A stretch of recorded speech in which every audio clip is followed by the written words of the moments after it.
दोस्तों नमस्कार। आज हम लोग चर्चा करने वाले हैं कि क्या आरएसएस जो प्रधानमंत्री नरेंद्र मोदी है उनको हटाना चाहती है। क्या आरएसएस अभी पूरे भारत पे शासन कर रही है। क्या आरएसएस चाहती है कि नरेंद्र मोदी के जगह पे किसी और को प्रधानमंत्री बनाया जाए। तो आज के वीडियो में हम इसी मुद्दे पर चर्चा करेंगे और जानेंगे इसके बारे में। दोस्तों, अगर आपने अभी तक मेरे चैनल को सब्सक्राइब नहीं किया है तो सब्सक्राइब कर लीजिए और बेल आइकन को ज़रूर दबा दीजिएगा। तो चलिए दोस्तों शुरू करते हैं आज का वीडियो। देखिए दोस्तों, पिछले कुछ महीनों से 2024 के लोकसभा चुनाव के बाद से आरएसएस के जो प्रमुख नेता है उनका जो बयान सामने आया है इसको देख करके लगता है कि वे लोग प्रधानमंत्री नरेंद्र मोदी से नाराज़ चल रहे हैं और वे चाहते हैं कि पार्टी के किसी दूसरे नेता को प्रधानमंत्री बनाया जाए। ऐसा इसलिए है क्योंकि 2014 के बाद से जब से नरेंद्र मोदी प्रधानमंत्री बने हैं तब से आरएसएस की जो भूमिका है देश चलाने में वो कम हो गई है। जबकि आरएसएस इस चीज़ के लिए वर्षों से मेहनत कर रहा था कि जब वे एक बार सत्ता में उनकी पॉलिटिकल पार्टी आएगी तो वे भारत को अपने हिसाब से या कहे तो अपने विचारधारा के हिसाब से वो भारत को चलाने की सोच रहे थे। लेकिन नरेंद्र मोदी और अमित शाह ने उनके इस मंसूबे पे पानी फेर दिया। उन्होंने अपने हिसाब से सारे फैसले लिए जिसमें आरएसएस की कोई भागीदारी नहीं होती थी और आरएसएस से कोई भी सलाह मशवरा नहीं किया जाता था, जिसके कारण आरएसएस बहुत ही नाराज चल रहा था। 2014 में आरएसएस बहुत सारे प्रमुख नेता को जो उनके संगठन में कार्य कर रहे थे उनको केंद्रीय मंत्रिमंडल में शामिल करना चाहता था, लेकिन नरेंद्र मोदी और अमित शाह ने उनको लेने से मना कर दिया था। धीरे धीरे ये बात गौन होती चली गई और इस बात को लेकर के आरएसएस में धीरे धीरे नाराज़गी भी बढ़ती चली गई कि वे बीजेपी में जिस हिसाब से बीजेपी को चलाना चाह रहे थे उस हिसाब से बीजेपी चल नहीं रही थी। तो इस बात की नाराज़गी संघ के प्रमुख नेताओं में थी। लेकिन 2024 के लोकसभा चुनाव के बाद जब बीजेपी थोड़ी सी कमज़ोर हुई तो ये बातें खुलकर सामने आने लगी। वर्तमान में जो अभी संघ प्रमुख है मोहन भागवत जी, उन्होंने भी बहुत सारे मौके पे बीजेपी सरकार को घेरा है। ये ऐसा पहली बार देखने को मिल रहा है कि संघ बीजेपी के खिलाफ बोल रहा हो, वो भी देश के प्रमुख मसलों पे, चाहे वो मणिपुर का मसला हो, चाहे वो विदेश नीति का मसला हो, चाहे नरेंद्र मोदी ने जो एक भगवान से अपने आप को तुलना की थी उसको लेकर के संघ प्रमुख ने भी उनका क्रिटिसाइज किया था। तो इस बात से ये साफ झलकती है कि बीजेपी और आरएसएस में सब कुछ सही नहीं चल रहा है। बीजेपी अपने विचारधारा के हिसाब से देश को चलाना चाहती है। उनके विचारधारा में भारत को एक हिंदू राष्ट्र बनाना, अखंड भारत की स्थापना करना, इस तरह के जो मुद्दे हैं वो शामिल किया गया था। जहां तक बात है आरएसएस या कहे तो राष्ट्रीय स्वयंसेवक संघ शुरू से ही धारा 370 का विरोध करती आ रही थी। बीजेपी ने इसको धारा 370 को ख़त्म किया था। राम मंदिर का मुद्दा भी बीजेपी के लिए या कहे तो आरएसएस के ही प्रमुख मुद्दा था कि अयोध्या में राम मंदिर को बनाया जाए, तो राम मंदिर भी बन गया। लेकिन अयोध्या में जो बीजेपी 2024 के लोकसभा चुनाव में हार गई, जिसका सबसे बड़ा कारण आरएसएस का सक्रिय भूमिका न निभाना भी माना गया है। आरएसएस ने अयोध्या में या कहे तो विभिन्न लोकसभा क्षेत्रों में जिस तरह से 2014 और 19 में सक्रिय भूमिका निभाती थी उस हिसाब से इस बार भूमिका नहीं निभाई है, जिसके कारण बीजेपी ने सारे सीट बहुत ही कम मार्जिन से हार गई है। जिससे हुआ ये है कि बीजेपी की सीट 2014 में जो 282 थी, 2019 में 303 थी, वो घट करके 240 पे आ गई है। इसका एक कारण आरएसएस की भूमिका को भी माना गया है।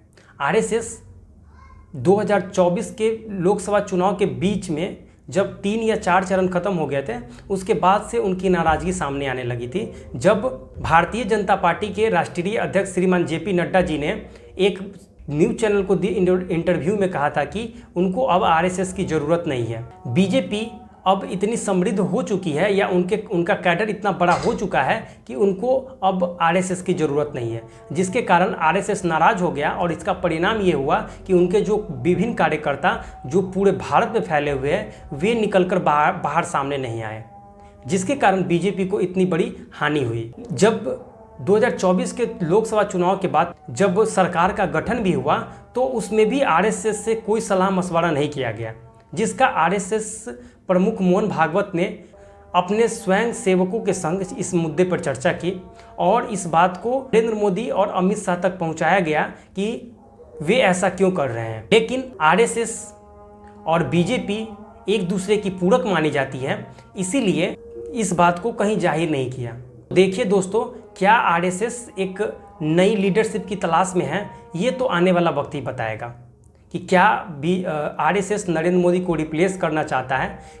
जैसा कि आप लोग जानते हैं कि बीजेपी में 2014 के बाद से एक रेगुलेशन चला आ रहा है कि वे किसी भी नेता को जो 75 साल से प्लस है उनको पार्टी में महत्वपूर्ण पद प्रदान नहीं किया जा रहा है।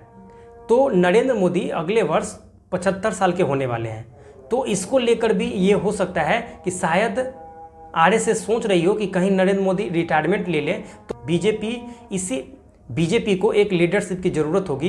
इसलिए संघ प्रमुख मोहन भागवत इस पे विचार विमर्श शुरू कर दिए हैं और ये बातें बाहर धीरे धीरे आनी शुरू हो गई है कि संघ बीजेपी में एक अल्टरनेटिव चेहरा ढूंढ रही है।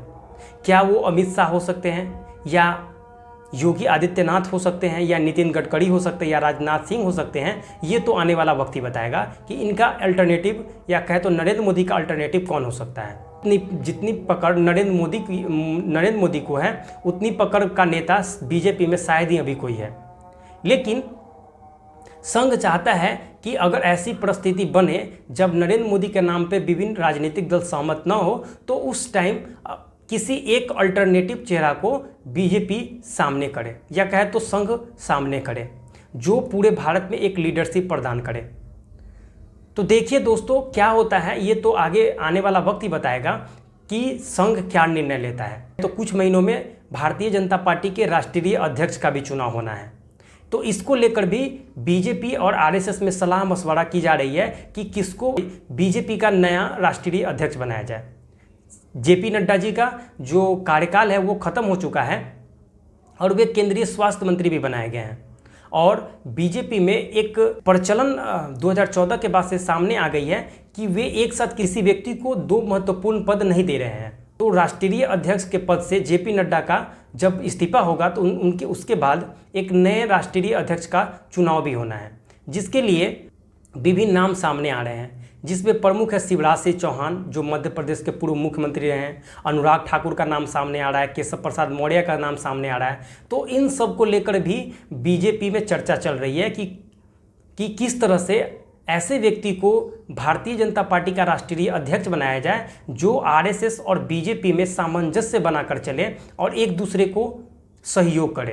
तो बीजेपी और आरएसएस में इस बात को लेकर के चर्चा चल रही है, किसी एक नेता को बीजेपी का राष्ट्रीय अध्यक्ष बनाया जाए। तो ये प्रोसेस लगभग इस साल के अंत तक क्लियर हो जाएगा कि कौन भारतीय जनता पार्टी का राष्ट्रीय अध्यक्ष बनने जा रहा है। तो ये इस पर भी निर्भर करता है कि भारतीय जनता पार्टी और राष्ट्रीय स्वयंसेवक संघ के बीच में कैसी बॉन्डिंग रहती है, किस प्रकार वे एक दूसरे को मैनेज करते हैं, ये भी देखने वाली बात होगी। क्या विभिन्न मुद्दे पे फिर से मतभेद और विवाद सामने आएंगे, ये भी देखने वाली बात होगी। वे जो राष्ट्रीय अध्यक्ष होंगे भारतीय जनता पार्टी के, वे किस हिसाब से आरएसएस के साथ से दोनों में सामंजस्य बैठाकर चलते हैं। तो दोस्तों, आपको क्या लगता है, क्या बीजेपी और आरएसएस का यह रिश्ता जो अभी वर्तमान में है वो इसी प्रकार चलता रहेगा, या भविष्य में इसमें कुछ और बदलाव के आपको संकेत दिखाई देते हैं? तो अपनी राय आप हमें कमेंट बॉक्स में ज़रूर बताइए।